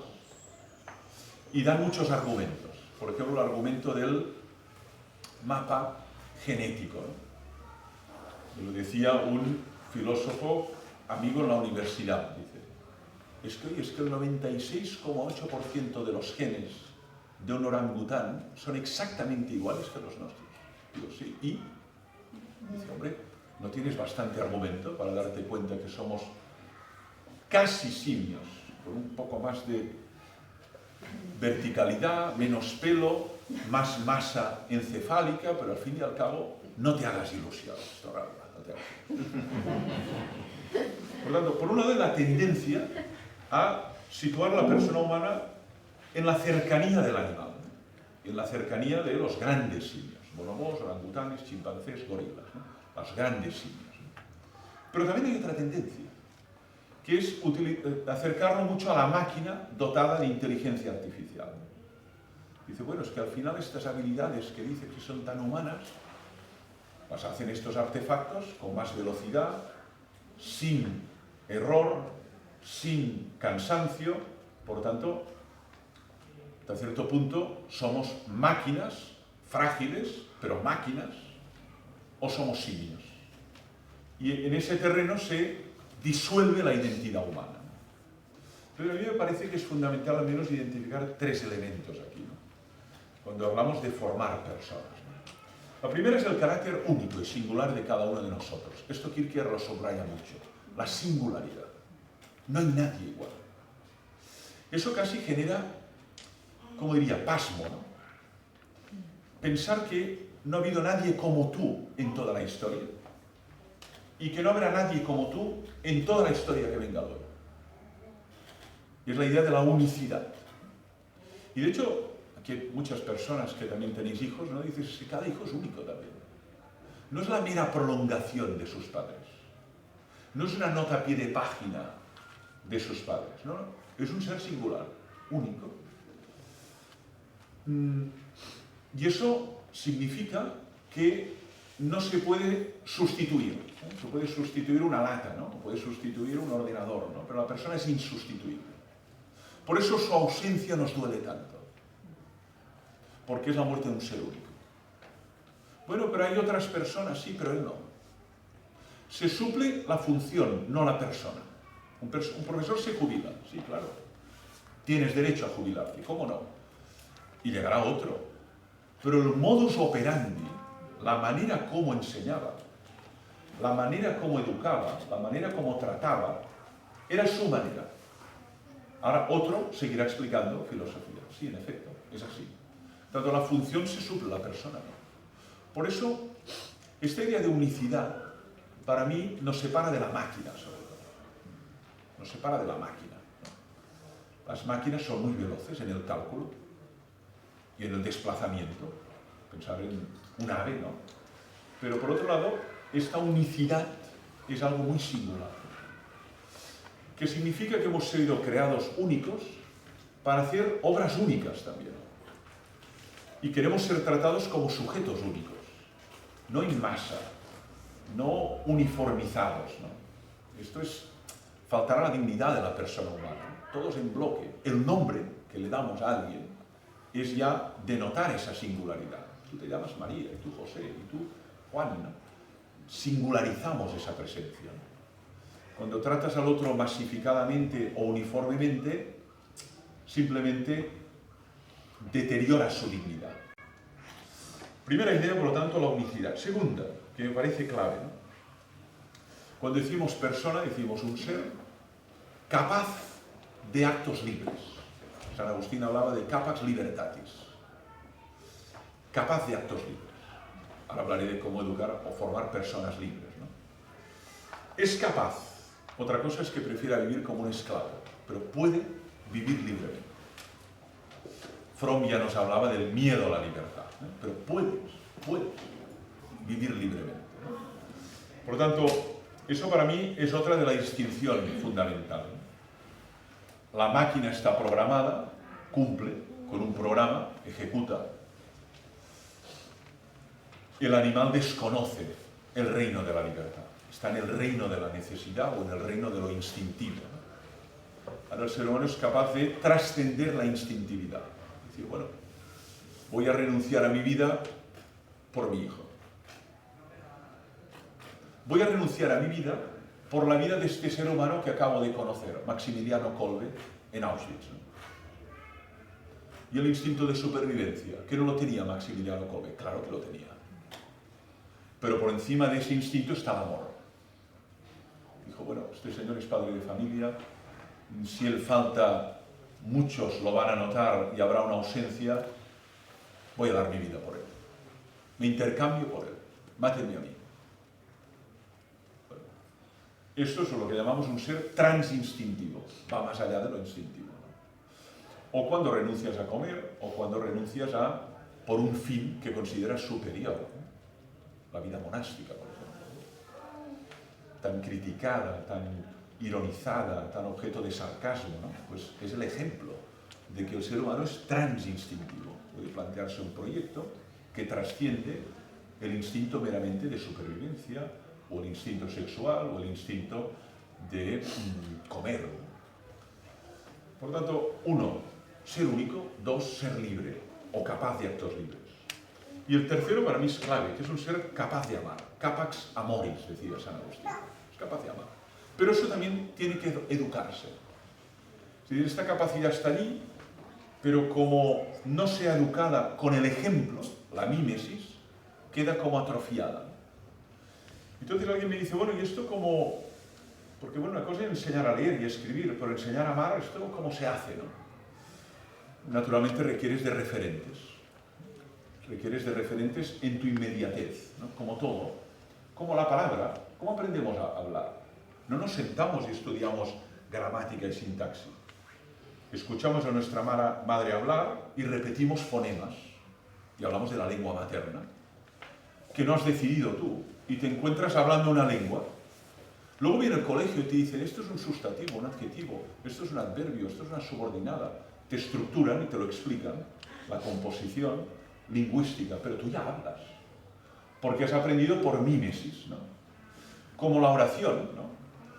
Algunos no hay un día que recuerdas decir, ¿qué día aprendió el Padre Nuestro? No lo sé, fue algo que, por repetición, otra cosa es cuando empecé a pensarlo. Esto viene después. Cuando empecé a reflexionar sobre los contenidos del credo, o del Ave María, o de... Esto viene después, pero tú ya estás desarrollando una serie de habilidades que has aprendido de tus referentes, ¿no? Si esas habilidades son buenas, la persona introduce unas habilidades buenas en su praxis. Pero si esos referentes tienen malas praxis, también se produce la imitación, ¿no? Dice, bueno, es que en su casa solo utilizan 150 palabras. Sus padres solo utilizan 150 palabras para hablar. Y de estas 150, 90 son palabrotas. Este niño, naturalmente, por imitación, te lo encuentras en el aula y dices, oye, pero es que es lo que suerte tiene de ir al colegio. Y que un maestro le leerá a Miguel Hernández, o le leerá a Lorca, o le leerá a Quevedo, y dirá, caray, ampliará su conocimiento lingüístico y tendrá más arsenal lingüístico para expresar emociones, pensamientos. Otros no han tenido esta desgracia. Dicen, es que en su casa tiene padres que manejan 10.000 palabras habitualmente. Y además hay una biblioteca de 10.000 volúmenes. Y en su casa un día se habla de Bach, de Stravinsky, de Antoni de Gaudí o de Calatrava. Caray, este chaval está en un entorno extraordinario, ¿no? Ya, pero no todos nacen en este entorno. De ahí la importancia de que haya una institución que se llame escuela, que ayude a algunos a elevar el entorno donde tristemente han nacido y otros no a estancar, sino a potenciarlo también. Pero nacen en unas condiciones óptimas. ¿Qué quiero decir con eso? Ser singular, ser capaz de actos libres y ser capaz de amar. Concluyo con lo de formar personas libres. Aquí sí que la palabra es la más desgastada, la más manoseada, libertad. Yo lo observo incluso en mis alumnos en la universidad. Queremos ser libres. Dices, ¿y qué significa esto? Entonces te encuentras con significados tan elementales que no se pueden cotejar con ningún pensamiento de altura. Dices, bueno, si al menos me reivindicaras la libertad según Camus o según Russell o según... No, muy elemental, que es, en el fondo, la sociedad del yo. Soy libre, luego quiero desarrollar todos mis deseos. Esto no es libertad. Nunca nadie ha dicho que esto fuera libertad. Y si limitas alguno de mis deseos, estás coaccionando mi libertad. Por tanto, la cosa es la libertad entendida como la explosión del deseo y otra cosa la libertad entendida como un proceso de liberación de la persona de todo cuanto le pueda subyugar. Y aquí es donde yo voy. Hemos convertido la libertad en un significado muy minúsculo. Capacidad de elegir entre A, B o C. Esto es lo que llamamos clásicamente libre albedrío. Del latín liberum arbitrium, ¿no? San Agustín escribe mucho sobre eso, también Lutero y Calvino, ¿no? Y hay muchas controversias, ¿no?, sobre este punto. ¿Usted qué quiere? ¿Pizza margarita o pizza napolitana? Puede elegir. Ergo usted es libre. Cuantas más opciones, más se entiende que más amplia es su libertad. Pero esto es un sentido muy elemental, la libertad como elección. que naturalmente la tenemos y hay que ayudar a que decidan bien, a que hagan buenas elecciones. Porque además llega un momento que ya no estamos a su lado para que decidan. Tienen que decidir solos. Cuando está en casa, primero es muy pequeñito y decides tú por él. No puede decidir todavía, pues no decido yo qué colegio, si catequesis, la dieta, decido yo pensando en su bien. Ojo, me puedo equivocar, pero pensando en su bien. Pero llega un momento que ya empieza a decidir. Y además tienes que dejar de decidir, porque si no sucumbes al paternalismo. Y no puede crecer. Yo decido por ti. Ya, pero es que tu hijo tiene 28 años. ¿Qué significa? No, pero es que cuidado que si se equivoca, eso es un paternalismo. Bien intencionado para evitar el naufragio, pero desastroso educativamente. Desastroso. Porque no crece. Decides tú, y eso significa que si te equivocas tú. Asumirás las consecuencias. Nosotros recogeremos los trocitos, como siempre. Porque habrá trocitos por toda la casa desperdigados después de esta decisión. Y no te vamos a recordar la mala decisión. Recogeremos todos los trocitos, pero tú decides. Y eso impone mucho, porque impone responsabilidad y temor. ¿Y si me equivoco? No podré imputarlo a mi padre, al entrenador, al profesor, al jefe de gobierno, al obispo. No, lo has decidido tú. Eres responsable de las consecuencias. Entonces, la libertad entendida así genera temor, ¿no? Y yo creo que es verdad, educar en la libertad significa ir desplazando nuestra capacidad de decisión a ellos. El tema está cuando. Esto es un proceso. Es un proceso que en cada ser humano tiene su desarrollo. Hay niños muy maduros y son muy pequeños. Y hay personas muy maduras de edad, pero muy adolescentes intelectualmente. Entonces, pero eso es educar en la libertad. Tú ya puedes decidir. ¿Qué decides? Analiza las consecuencias. Observa lo que puede pasar. Yo te puedo asesorar, si me lo permites, pero tú decides. Como llega un momento que tus padres dicen, tú decides. ¿Quieres estudiar filosofía? Bueno, adelante. Estudia mucho. Te daremos apoyo. Nosotros creemos que hay más salidas allí, pero si es tu vocación, adelante, ¿no? Me contaba un seminarista las resistencias que tuvo que vencer en casa. Habló de Barcelona, ¿no? Te podéis imaginar, me decía con lágrimas en los ojos. Y yo, pero, ¿de qué me estás hablando? Me dice, bueno, yo hice biología y terminé biología. Y además tenía una novia de largo tiempo, 4 años, ¿no? Vale. Hago el Camino de Santiago, solo, y me doy cuenta que mi vida tiene que ir por otros derroteros. Y entro en el seminario. Y no puedes imaginar la debacle que se genera. Digo, sobre todo por la novia, ¿no? Digo, claro, en primer lugar, la novia, pero luego en casa. Pero hijo, con todo lo que hemos hecho por ti. Padre abogado, madre arquitecta, que ahora entres en el seminario. ¿Qué les vamos a contar a nuestros amigos? Qué desprestigio, qué pérdida de... qué vergüenza incluso. Por tanto, a veces, ¿cómo lo digo, no? Seguir el propio proyecto, la propia vocación, significa resistir mucho y enfrentarte a muchos dragones que tienes en casa ya. Personalmente se ha encontrado un entorno de refugio y va desarrollando su proyecto, pero de entrada ha sido un corte radical con la familia, que no lo ha entendido de ningún modo.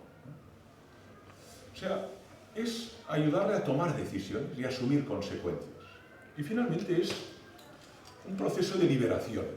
Yo creo que educar en la libertad, o formar en la libertad, es un proceso que tampoco es inmediato y tiene que ver con desprenderte de todo cuanto te subyuga. Por tanto, saber identificar que te subyuga. Te puede subyugar determinadas adicciones. Hoy hablamos mucho de adicciones, lamentablemente hay muchas, ¿no? Y algunas pesan mucho en adolescentes, en jóvenes, ¿no? Nuevas adicciones también, ¿no? Fruto de la sociedad digital, de la ludopatía, de la tecnoadicción, etc. Yo creo que una persona es libre cuando se libera de todas esas dependencias que le convierten en un esclavo de un consumo. Usted no puede vivir sin consumir eso, ¿no? Y para tenerlo tiene que robar, porque ya no le queda nada, ¿no? Incluso a su madre, ¿no? Eso es libertad. Usted se ha convertido en un esclavo. O sea, yo creo que tenemos que ser muy claros con los adolescentes y jóvenes y mostrarles que formar en la libertad es ayudarles a desprenderles de todo lo que les subyuga, de todo lo que les encadena, ¿no? Y eso tiene que ver con un proceso de liberación. A veces esos elementos son externos. Por ejemplo, la opinión de los demás. Es que si voy así, es que si digo esto, es que si opto por estos estudios me van a decir, es que si digo en clase que rezo me dirán que soy muy monjil. Libérate de lo que digan los demás. No puedo. Me ha pasado en el aula, ¿eh? Alguna vez, y voy terminando, lo pregunto, ¿no? Provocativamente, ¿no? ¿Alguien de aquí reza alguna vez? El mundo callado. 80 chavales callados. De segundo, 20 años, ¿no? ¿Alguien sabe alguna oración? El Padre Nuestro. Vale, tú, el Ave María. Tú. Yo no sé ninguna, profesor. Vale, no pasa nada. ¿Quién te la enseñó? Mi abuela. Los padres ya no enseñan a rezar. Las abuelas enseñan a rezar. La abuela cuando venía a cuidarnos por la noche. Vale. Pero ¿alguien reza? Y yo callado. Al cabo de 2 horas en la tutoría, me llega una alumna. Bueno, yo, profesor, es que soy catequista y además rezo cada día. Digo, ¿y por qué no lo has dicho? ¿Cómo quiere que diga esto? Es una autocensura brutal. Y esto es que no te has liberado del peso grupal, de lo que puedan decir los otros. Tienes que instalarte en lo políticamente correcto, no salir de esta autopista y no coger un vericueto o un sendero que pudiera cuestionar tu modo de obrar. Bueno, pues yo creo que educar en la libertad es ser capaz de liberarse de eso, que también nos cuesta mucho a los adultos, ¿no? Mucho más al adolescente, que el factor grupo es mucho más denso, ¿no? Este proceso es infinito y nosotros creemos que en este proceso no estamos solos. Nosotros pensamos que Dios nos libera desde dentro y que la palabra es liberadora y que por lo tanto esta capacidad por nosotros mismos es muy deficiente, pero esperamos que la fuerza, la energía para liberarnos y liberar nos venga de Dios. Por tanto no podemos ser tampoco eso, ¿no? Arrogantes de creer que esta liberación es un proceso fruto de mi voluntad, ¿no? Estoy en las manos de Dios y Dios obrará esta liberación en mí, pero yo tengo que disponerme y co-responsabilizarme en este proceso, ¿no? Pero para mí esto es lo que queda más lejano. Finalmente la libertad se entiende como explosión del deseo o como elegir entre 2 productos de consumo o 3 en un supermercado. Esto es libertad. En un sentido muy elemental. Libertad es autodeterminarse. ¿Qué quiere hacer usted con su vida? ¿Qué proyecto tiene? Y libertad es liberarse de todo lo que te, de algún modo, subyuga. El rencor, el remordimiento. Tenemos un fabuloso mecanismo para liberarnos de eso, que se llama el perdón. Un fabuloso mecanismo que se llama el perdón, ¿no? Para liberarse del resentimiento, para liberarse de la culpa o liberarse del remordimiento que muerde, ¿eh? De ahí el latín, remordere, vuelve a morder, ¿no? Que es el perdón, ¿no? El perdón es liberador, ¿no? El resentimiento es una cárcel, ¿no? Vives intoxicado, ¿no? Vas a vivir toda tu vida resentido contra tu padre, contra la iglesia, contra tu madre, contra la ex que tuviste. ¿Qué tipo de vida es esta? ¿No eres capaz de liberarte? Reza, suplica para que Dios te dé la fuerza para dar el perdón y empezar una vida nueva, ¿no? Yo creo que la fuerza, especialmente del cristianismo, está ahí, en ser fuerza liberadora de los mecanismos de subyugación, ¿no? La figura de Jesús para mí es una expresión, digamos, enfática de esta capacidad liberadora y de este proyecto de liberación de todo ser humano. Bien, termino aquí. Podemos tener un buen diálogo todavía. Gracias por la atención. Me siento y escucho vuestras preguntas.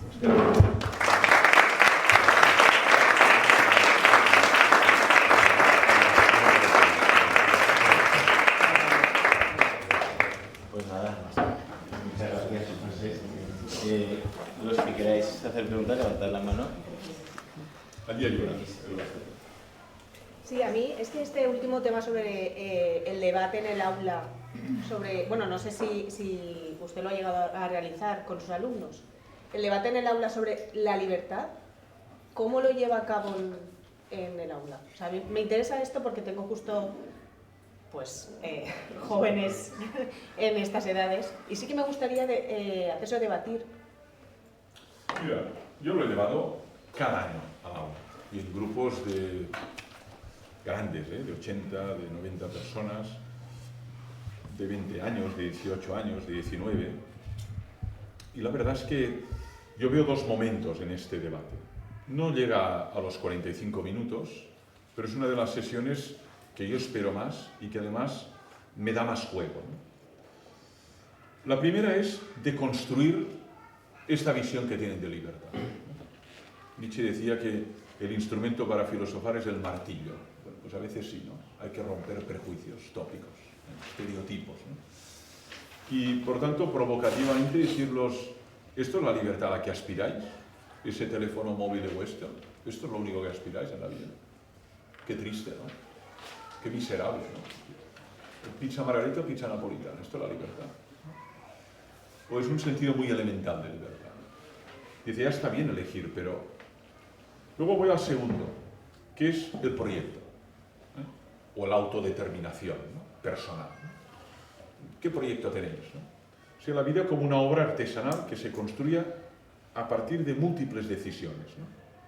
Y que vas desarrollando a lo largo del tiempo, ¿no? Y eso lo acepta. Dice, sí, es verdad, este ya es un nivel de libertad muy superior, ¿no?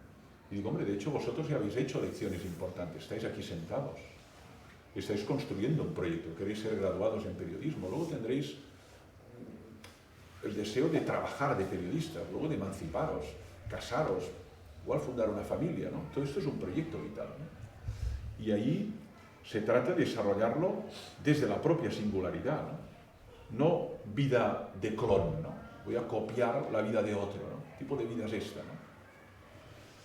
Luego también es la gran ocasión para criticar con vehemencia sus referentes, los influencers y los youtubers, ¿no? Que son los pastores digitales de hoy, ¿no? Tienen su rebaño digital, 5 millones, 2 millones de seguidores, y cuando el influencer de turno dice, mirad qué gafas me he comprado, 2 millones de personas se compran esas gafas. Es el mimetismo gregario del que hablaba ya Ortega y Gasset, mimetismo gregario. Y si el influencer dice, mirad qué reloj me he puesto, 2 millones de individuos se compran. Naturalmente son el talismán de las marcas publicitarias, estos influencers. Todos van allí a cuidarles para que se pongan, porque ahí... Entonces se cuestiona esto, ¿no? Decir, oye, pero tú quieres ser un mono de imitación, un clon de un influencer que vive en un paraíso fiscal gracias a que muchos como tú compran lo que él sugiere. Digo, no, la verdad es que no me gusta ser eso. Pues. Y luego voy a la liberación. Digo, es que la libertad en sentido estricto es ser capaz de liberarse de cuanto te subyuga o enajena, ¿no? Y vas poniendo ejemplos, ¿no? Este es clave, ¿no? El decir o la opinión de los demás, que para ellos es determinante, ¿no? La ropa que me pongo, lo que estudio, de qué hablo, de tal modo que si lo que hago o quiero o deseo es algo muy singular, autocensura. Digo, bueno, pero esto es libertad. O, por ejemplo, qué sé yo, ¿no? La liberación, pues, de figuras externas que tienen mucho peso, ¿no? Y que les marcan mucho, ¿no? Hay relaciones interpersonales muy tóxicas, ¿no? Incluso relaciones afectivas muy tóxicas, ¿no? Donde hay un varón que controla qué te pones, cuando te pones, el móvil, los mensajes, dice esto es una relación que te libera. O te convierte en un objeto sexual o un objeto de consumo sexual. ¿Esto es lo que quieres para tu vida? No, la verdad es que no. Pero yo creo que, afortunadamente, siempre hay allí un pozo, ¿no? Una capacidad para identificar lo verdadero, por muy ideologizado que esté todo, ¿no? Y si entras por ese intersticio, abres una ventana. Y dices, ostras, no había visto la realidad por ese intersticio, ¿no? Bueno, pues es lo que he intentado hacerte ver, ¿no? Que por aquí hay un paisaje que no habías visto nunca. Pero hay que romper muchísimos prejuicios para conseguir eso. Pero es posible. Mi experiencia es que es posible. Suena el timbre y no se mueve nadie. No queremos... Este tema nos interesa, ¿no? Por tanto, me parece que si tocamos temas sensibles, ellos responden, ¿no? Y sobre todo no tenemos que autocensurarnos, ¿no? Muchas veces el profesor queda como diluido. Su yo queda como diluido detrás del yo. Bueno, pues para eso no es necesario ni personas, máquinas, ¿no? Por lo tanto, hay un momento que tienes que hablar en primera persona del singular, ¿no? Y entonces te mojas coloquialmente y te haces vulnerable. Pero es lo que recuerdan de ti. El resto está en Google. Todo lo que nos ha dicho de la fotosíntesis está en Google. Pero esa conversación en esa tutoría, eso queda grabado para toda la vida. Lo que nos dijiste de Kant, de Schopenhauer, de Rousseau, todo esto está en Google. Pero eso que nos hablaste de tu experiencia, tu encuentro personal, tu situación, tu oración, tu relación personal con Dios, dice esto sí que nos ha interrogado, ¿no? Y se hace un silencio. Y la gente deja de escribir. Dice, ahora empieza de verdad la clase. El resto es humo, ahora empieza. Más elementos. Sí, más cuestiones. A ver, es que ya has hablado antes, entonces te preguntaría muchas cosas, pero, por ejemplo, ahora hoy en día, en la escuela pública, esa dimensión espiritual no la van a recibir, y tú estás hablando de una escuela que se desarrolle, y si se desarrolla es de otra forma. Entonces, este debate siempre tenemos, ¿no? Aquí también las ideas un poco. ¿Y cómo podría ser una opción? ¿Tendrías que compensar en casa para que ese encuentro con Cristo, en el que has hablado que era importante, ¿no?, para que se pueda dar? ¿O ese tema? No, en efecto, es uno de los caballos de batalla que yo personalmente llevo a cabo desde hace más de 10 años, ¿no? En el 2010 publiqué Inteligencia Espiritual, ¿no? Y luego en el 12 Inteligencia Espiritual en los niños, ¿no? Y traté de mostrar que todo niño, más allá de sus creencias o de las creencias de sus padres, tiene una capacidad espiritual. Y además no porque lo diga yo, sino porque es algo que está en la antropología, en la neurobiología, está expresado por múltiples personas y algunas de ellas no creyentes ni militantes en ninguna religión, digamos, constituida, ¿no? Pero que reivindican la espiritualidad, ¿no? Incluso algunos una espiritualidad sin Dios y sin iglesia y sin dogmas, ¿no? Pero espiritualidad, ¿no? A mí eso me interesó mucho, ¿no? Porque digo, aquí hay un filón que puede ser ocasión para que más allá de las creencias uno reconozca que esa capacidad que está en el niño, como está la capacidad de jugar, la capacidad de pensar, la capacidad de sentir, la capacidad de saltar, pues está la capacidad espiritual, ¿no? Que le habilita para algunas funciones, como orar, meditar, contemplar, asombrarse, venerar, todo eso que el ser humano también puede conjugar. Son verbos que conjugamos, o al menos algunos conjugamos, ¿no? Pero si no te han iniciado ni te han enseñado, pues esa actividad quedará allí latente. Lo que nos puede pasar, pues eso. Mira, yo naciste en una casa donde nadie leía y no fuiste a escuela, por lo tanto, esa capacidad que podrías hacer no la has desarrollado, pero podrías leer. Y la suerte es que en el colegio van a suplir esta carencia de sus padres o sus abuelos y le abrirás un mundo nuevo y podrá leer a Shakespeare y a Tolstoy y a Dostoyevsky y a Kant, ¿no? Y eso ensanchará su mente. Bueno, pues siempre que se habla de capacidad o inteligencia espiritual se despiertan todas las alarmas, ¿no? Y especialmente en determinados sectores de la educación, ¿no? Entonces, en efecto, hay un ámbito que es el público donde esto es un desierto. No se reconoce esta dimensión. Yo digo que parten de un esquema tridimensional de la persona. Bio-psicosocial. Usted es un ser bio-psicosocial, punto. En cambio, parto de un esquema tetradimensional. Es bio-psicosocial y espiritual. Y como está todo tiene que ser desarrollado. Es importante que este niño aprenda a nadar, pero también que aprenda a meditar, o a orar, o a interpretar una parábola, o a estar en silencio en una iglesia o en una pagoda, pero que desarrolle estas capacidades. No hay manera. Entonces, en otros entornos sí que eso se contempla y se educa en una clave, que es la clave de esa congregación o de esa orden y ese carisma, ¿no? Lógico. Pero eso significa que van a aparecer cada vez más ciudadanos con estas carencias de naturaleza espiritual. Ya lo observamos, ¿no? No hablo solo de cultura religiosa, de que pones en la pizarra MT 5:12 y todos aquí sabemos, claro, el Evangelio según San Mateo, capítulo 5, y en 80 alumnos de cuarto de psicología solo 2 saben lo que significa.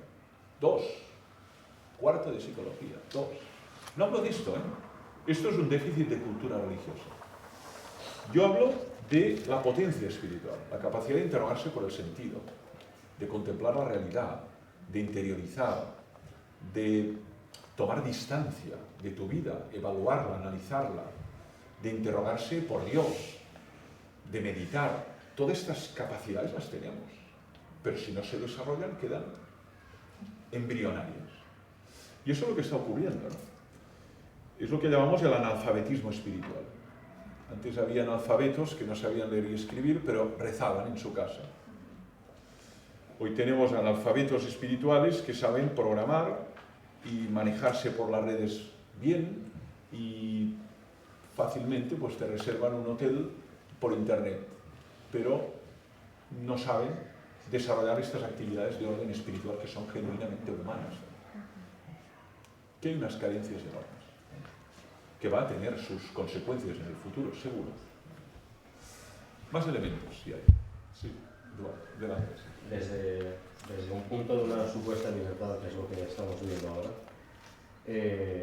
si hemos matado a Dios y la verdad no existe, ¿cómo muestras eso?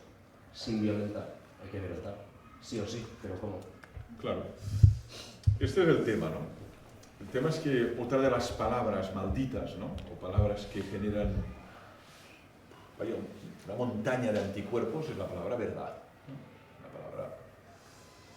Estamos en el reino de la opinión, ¿no? De la doxa, que decía Platón. Es tu opinión, tú tienes la tuya, tengo la mía. La tuya es tan respetable como la mía y la mía es tan respetable como la tuya. Una especie de nivelación de opiniones, ¿no? Lo que pasa es que eso es muy fácil de romper. Yo también dedico una sesión a la verdad. Y de entrada hay que hacerles ver que no, que eso no va así.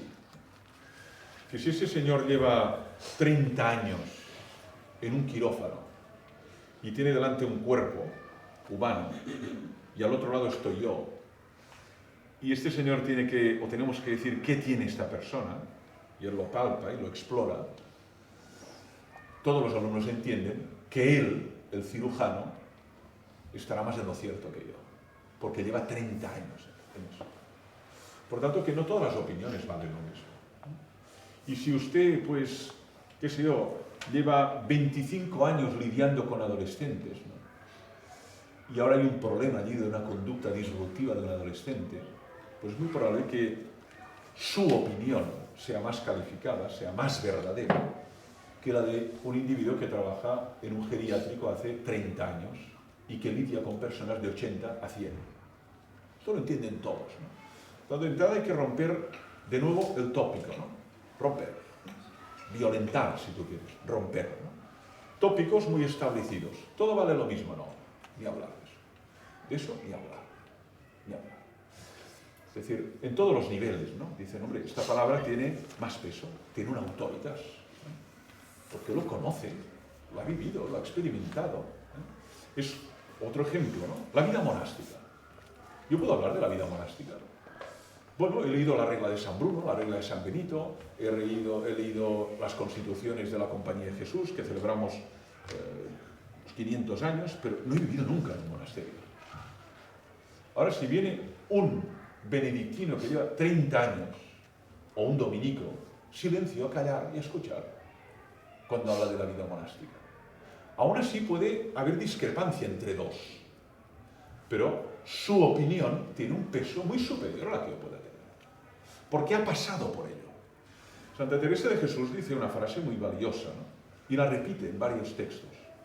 Dice, no hablaré de nada que no haya experimentado una o muchas veces, como principio de autoridad.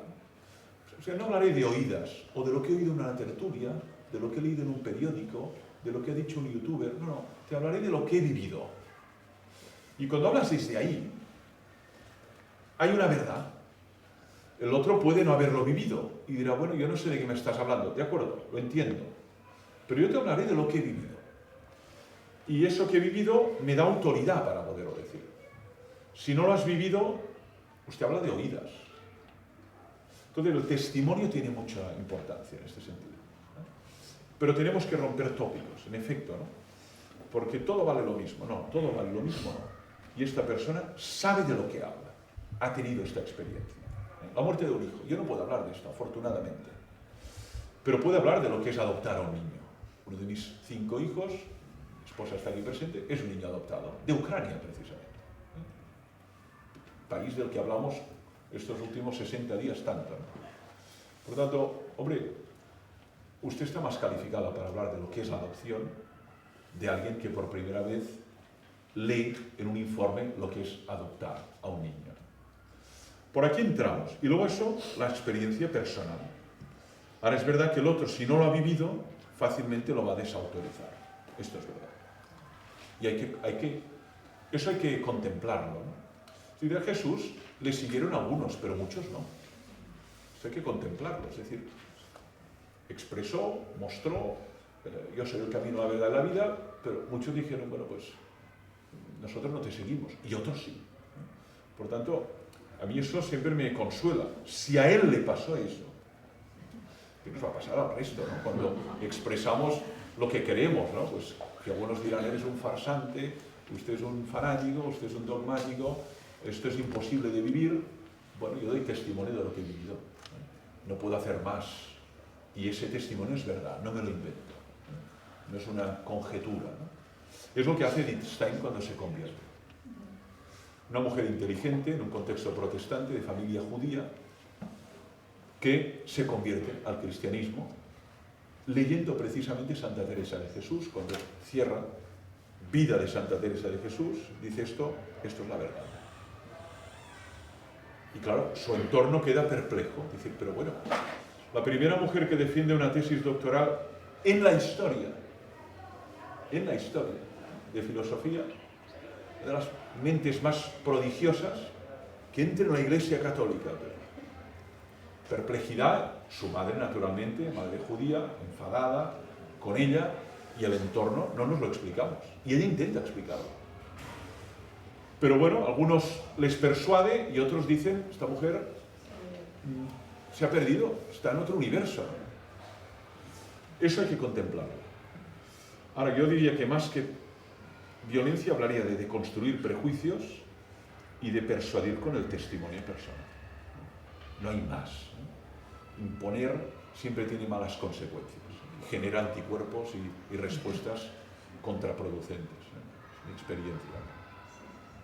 Alguna más, no quiero cansaros, ¿sí? Bueno, sí, que cambiar un poquito de tema, pero por curiosidad, por su tesis, ¿sería tan amable de indicarme por qué esta escritora eligió, esta filósofa eligió a Jesús o el cristianismo en contraposición a Sócrates? ¿Por qué si es tan amable?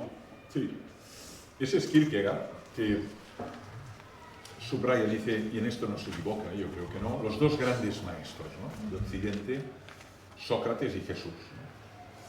Incluso para quienes no conciben a Jesús como el Hijo de Dios o la encarnación de la segunda persona de la Trinidad, que es lo que creemos algunos, hay que reconocerlo como maestro, ¿no? Esto es indiscutible, un señor que enseñaba, ¿no? Y claro, hay muchos paralelismos, ¿no? Pues enseñan en la calle, no tienen una institución, no tienen un techo, no tienen un salario, no tienen un contrato, ¿no? Uno en el ágora y otro pues enseña personas muy distintas y en pueblos, caminos, lugares, montes de los olivos, distintos, ¿no? Ahora, el método también es distinto, la parábola. La parábola es impresionante, ¿no? Porque Sócrates no utiliza parábolas, utiliza la dialéctica, pregunta-respuesta. ¿Tú crees que sabes lo que es la virtud? A ver, ¿qué es la virtud? Ah, sí. Y entonces esto, ¿cómo te lo explicas, no? Y la virtud se puede enseñar. Por lo tanto, es el juego pregunta-respuesta y, sobre todo, cuestionar las afirmaciones de sus interlocutores, ¿no? A cierto punto es el poner el dedo en la llaga. En cambio, Jesús no. Yo ahora os explicaré una historia, ¿no? Un hombre iba de Jerusalén a Jericó, o un padre tenía 2 hijos, ¿no? Y esas parábolas tienen una clave de lectura inicial para un niño, para una niña, pero tienen claves de lectura de más profundidad. Y de hecho, tú siendo un niño la escuchas, pero siendo adulto la escuchas, y aunque es el mismo texto, te resuena distinto. Porque ahora no eres hijo, eres padre también. Y dices, aquí hay una identificación con otro personaje de la parábola, ¿no? Y la circunstancia ha cambiado, ¿no? El caso es que el método es distinto. Entonces, ¿por qué se inclina por Jesús? Porque él aquí hace la siguiente afirmación. Dice que Sócrates es una enseñanza sobre todo intelectual. Es verdad, Sócrates enseña a pensar, ¿no? Y a deshacer argumentos, y a criticar, oye, usted ha caído en un sofisma, usted en una generalización, usted ha sido un demagogo, usted ha deducido una afirmación de un principio que era discutible, ergo todo está discutible, ¿no? Eso no es el proceso. Jesús es un educador del corazón. El propósito es enseñar a amar. Y para Kierkegaard esto es lo esencial. Dice, hombre, es verdad, el cristianismo es una religión de logos, pero también del ágape, y sobre todo del ágape, o de la caridad, que es la primera de las 3 virtudes teologales, ¿no? Esperanza, caridad, ¿no? Entonces, para él dice, no, es que Jesús, a diferencia de Sócrates, el propósito es enseñar a amar. Y por lo tanto, combatir todo lo que es la cerrazón, el hermetismo, el egocentrismo, la egolatría, la sociedad del yo. Y eso dice, esto es más relevante, mucho más relevante que discutir si ese argumento, que sigue siéndolo, por eso son importantes ambos, ¿no? Pero él se decanta por Jesús por eso, porque es el gran referente a la hora de enseñar a amar y a descentrarse esto, del ego, del hermetismo, de todo lo que representa la cerrazón en uno mismo. ¿Algún elemento más? Sí. Bueno, yo quería preguntarle, porque creo que podemos hablar de una propuesta pagana de cierta pedagogía de la interioridad, como pues el mindfulness. Sí. Lo que pasa es que sería una propuesta de interioridad deshabitada, no habitada. Sí. O sea, no me cabe la duda de que la meditación cristiana, la oración, es una propuesta muchísimo mejor, lógicamente.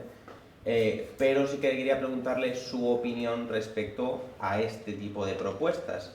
Si son, bueno, pues un parche, ¿no? O una solución poco, no sé, menos valiosa, pero por lo menos, ¿no? Una forma de trabajar la interioridad, o por el contrario son peligrosas en algún sentido porque te meten en ti mismo pero te dejan en ti mismo, lo cual te pueden conducir a cierto egocentrismo, y aunque son supuestamente aconfesionales, la realidad es que tienen raíces, y esas raíces son pues eso, religiones orientales, y quien profundiza en eso acaba acercándose también a eso. Entonces, un poco que expresara su opinión al respecto. Sí, no, gracias, porque además es un tema de enorme actualidad, ¿eh? El mindfulness no solo se está inoculando en muchas instituciones educativas públicas, sino también de titularidad católica, y además también en ámbitos muy distintos, la empresa, por ejemplo, la universidad, la cárcel.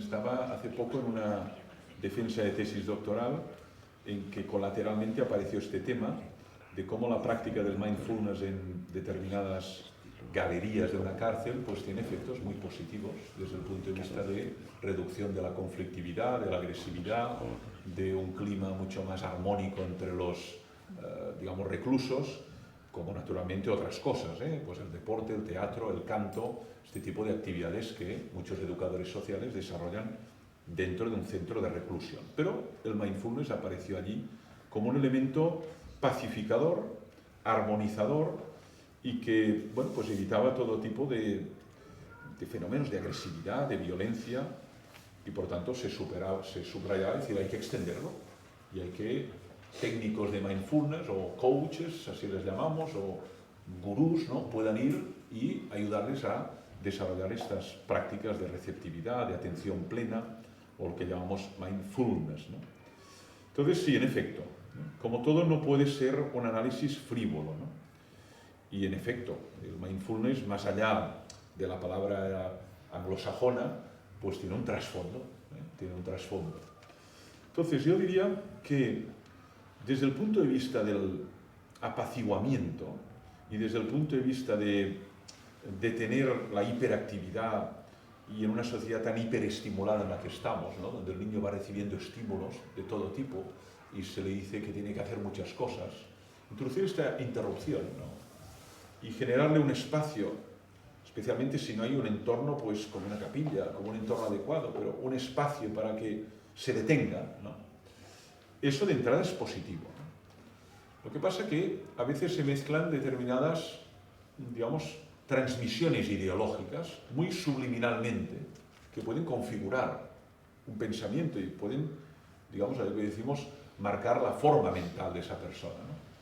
Pero de entrada, yo lo he observado, porque además yo no lo he practicado, pero he leído mucho sobre eso y además personas que lo practican habitualmente. Dices que me da paz, me tranquiliza, me hace ser más receptivo, estoy más sosegada o sosegado, y eso también me predispone, pues, a entrar en el aula distinto. Yo he visto aulas de mindfulness o de meditación trascendental en institutos públicos y en escuelas públicas primarias, ¿no? Y está demostrado que estos niños entran en clase más apaciguados, no hay que gritar tanto, están más receptivos. Ahora, eso no tiene nada que ver con la evangelización. Es decir, para mí el engaño es plantear eso como un sustituto de evangelizar. Ahora, en una sociedad tan, digamos, extraordinariamente turbia, ¿no?, o extraordinariamente caótica, que haya momentos de paz, pues naturalmente que uno lo agradece, ¿no? Ahora hay el peligro también del narcisismo, ¿no?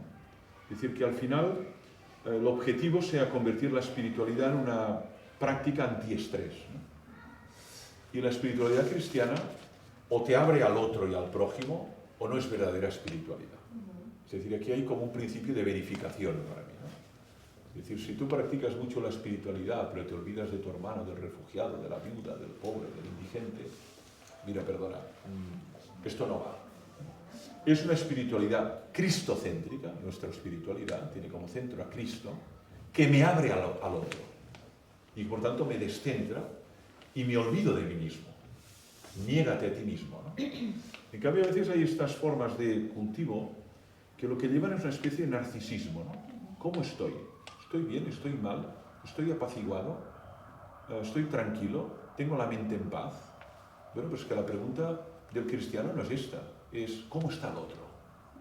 ¿Qué le pasa al otro? ¿Qué necesidad tiene? Si no hay este descentramiento, para mí no hay espiritualidad cristiana, se lo digo. Si solo es autocéntrica, es un subproducto de la cultura del yo, que lo practico para estar bien conmigo mismo. Y eso es importante, pero aquí se queda. Qué poco tú. Ahora, entre esto y nada, pues seguramente me inclinaría por esto, ¿no? Pero no se puede presentar como sustituto de un anuncio de la buena noticia o de un anuncio, digamos, del Evangelio, porque entonces es dar gato por liebre. Y esto está pasando. Esto, que digo, está pasando, ¿no? Sobre todo como una forma de innovar, pero que diluye la palabra. Y nuestra espiritualidad es, además de cristocéntrica, es logocéntrica, tiene la palabra como centro de gravedad, ¿no? No tiene a mi alma como centro de gravedad, tiene la palabra de Dios como centro de gravedad, que la recibo, me transforma y me configura, ¿no? Y eso es muy distinto. Aquí no hay palabra, aquí hay procesos de respiración, de apaciguamiento, que tiene su importancia, ¿eh? No lo niego. Más elementos, sería alguno más. Lo que estaba diciendo es que yo que sí que he visto, ¿no?, que unido al mindfulness en muchas ocasiones van unidos también repeticiones de mantras, pinturas de mandalas, etcétera, etcétera. Entonces, yo creo que ahí entramos en un terreno peligroso. O sea, que ya no es solamente un momento de integridad y relajación, no. O sea, estamos introduciendo elementos que se nos pueden ir de las manos cuando eso sí lo estoy viviendo. El mantra, Claro, es la repetición de una determinada sentencia que va calando. La belleza de la liturgia, que está muy pensada, se funda mucho en la repetición, ¿no? San Agustín decía, repetitio mater studiorum est, ¿no? La repetición es la madre del estudio. Entonces, a medida que tú repites, te va quedando, lo que pasa con una oración, ¿no? Que te va quedando, o una música, ¿no? O el canto gregoriano, ¿no? O algunas espiritualidades, como la de Taizé, por ejemplo, ¿no? Que es repite y va calando, ¿no? Y estoy de acuerdo contigo, depende de qué mantra, por tanto hay que estudiar el contenido de ese mantra que se repite, ¿no? Si repite Señor Jesús, ten misericordia de mí. Claro, de ahí depende, ¿no? Claro, aquí depende de la naturaleza del texto, ¿no? O de la frase, ¿no?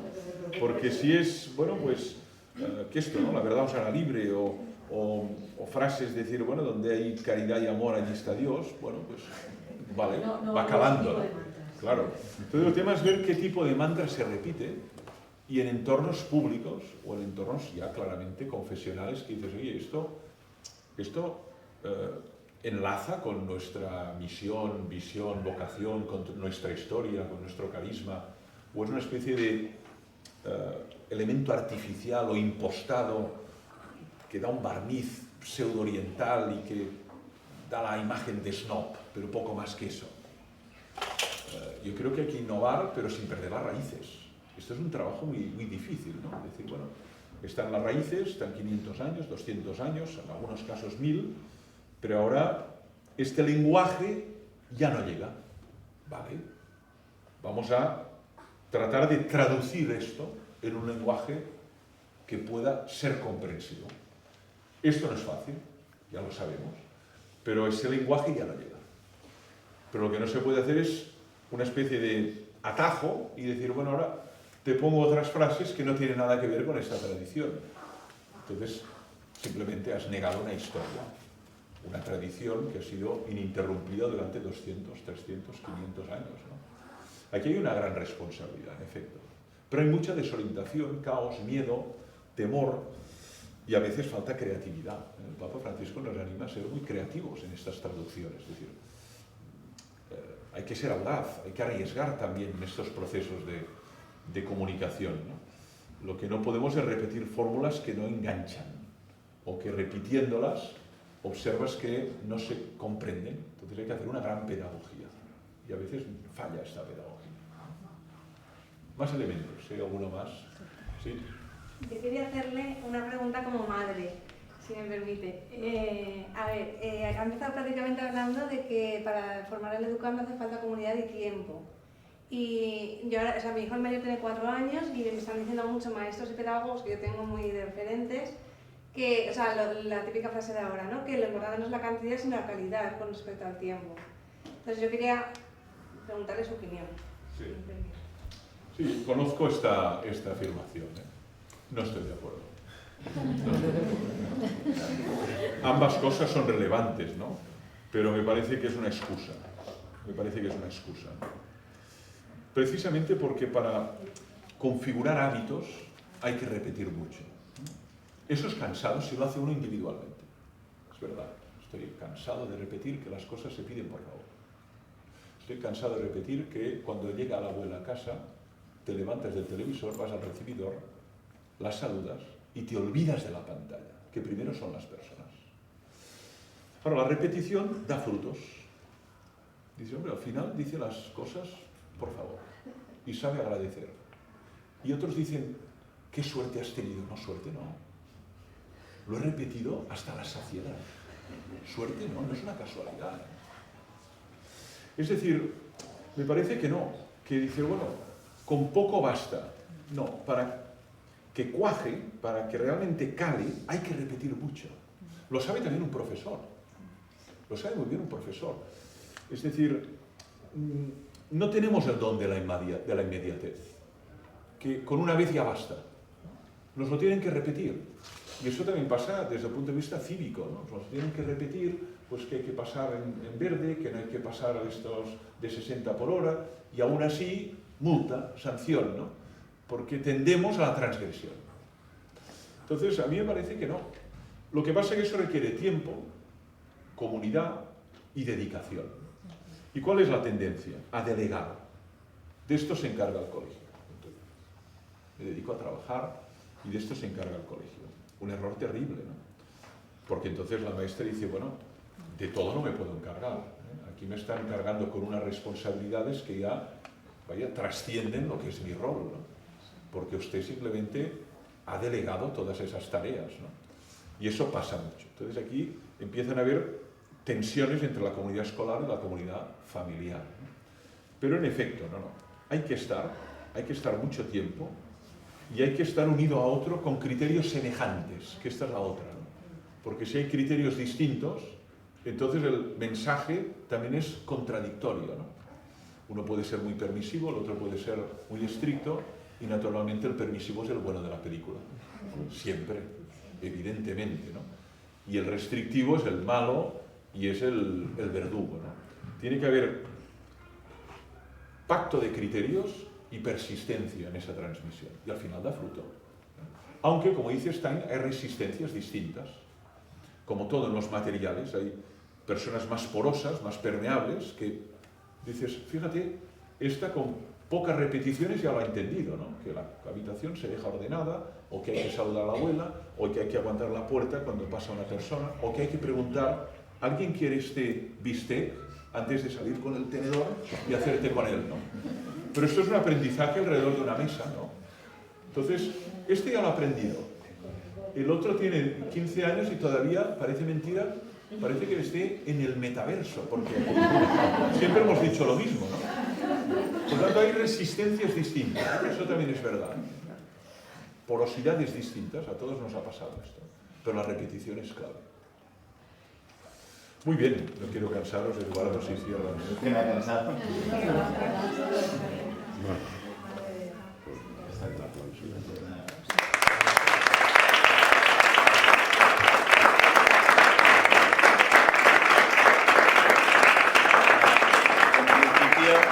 Va a venir ahora, nos trae la paella así al colegio. Montamos las cosas y ya. Bravo.